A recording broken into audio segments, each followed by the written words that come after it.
చూడండి పిల్లలు, ఈరోజు మనము సంయుక్తాక్షర పదాలు అసలు సంయుక్తాక్షరం అంటే ఏంది, ద్విత్వాక్షరం అంటే ఏంది, ద్విత్వాక్షర పదాలు ఎలా ఉంటాయో మనం చూద్దాం. ఓకేనా?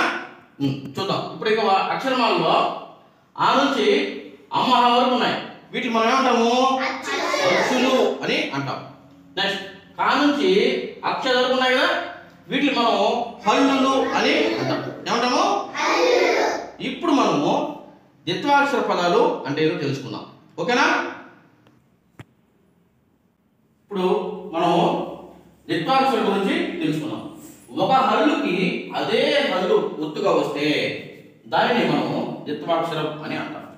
ఒక హల్లుకి అదే హల్లు రావాలి. చూడండి, ఇప్పుడు మా అనేది హల్లు కదా, మా ఒత్తే వచ్చింది అంతేనా?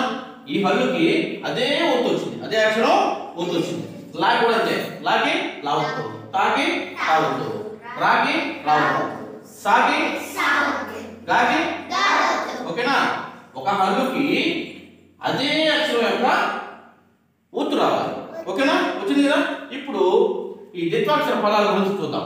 ఇక్కడ చూడండి, కప్ప, పాకి పావత్ వచ్చిందా? నత్త, తాకి తావత్ వచ్చిందా? డబ్బు, బాకి బావత్ వచ్చింది, బూకి. ఓకేనా?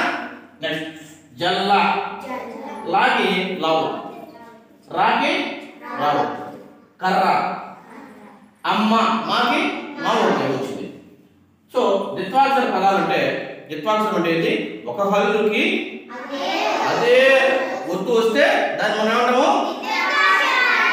ద్విత్వాక్షర పదాలు లేదా ద్విత్వాక్షరం అని అంటాం. ఓకేనా? ఇప్పుడు మనము సంయుక్తాక్షరం అంటే ఏంటి, సంయుక్తాక్షర పదాలు ఎలా ఉంటాయో చూద్దాం. ఓకే, ఇప్పుడు మనం సంయుక్తాక్షరం అంటే ఏంటో తెలుసుకుందాం. ఒక హల్లుకి వేరే హల్లు ఒత్తుగా వస్తే దానిని సంయుక్తాక్షరం అని అంటాం. ఒక హల్లుకి వేరే హల్లు యొక్క ఒత్తు రావాలి. ఫర్ ఎగ్జాంపుల్ దాకి యావత్తు వచ్చింది, అదే ఒత్తు వస్తే దాన్ని ఏమంటాం? ద్విత్వాక్షరం అంటాం. అలా కాకుండా వేరే ఒత్తు వస్తే సంయుక్తాక్షరం. ఇక రా ఉంది, రాకి ఏమొత్తు వచ్చింది? నా వచ్చింది, నా. కాకి తావత్తు వచ్చింది, పాకి మా వత్తు, గాకి నా వత్తు, మాకి లావత్తు. ఇప్పుడు మనం సంయుక్తాక్షర పదాలు చూద్దాం. చూడండి, ఇక్కడ కర్మ, రాకి ఏమొత్తు వచ్చిందమ్మా? మా వత్తు. సత్య, కాకి ఏమొత్తు వచ్చింది? భార్య, రాకి ఏమొత్తు వచ్చింది? కర్త, రాకి ఏమొత్తు వచ్చింది?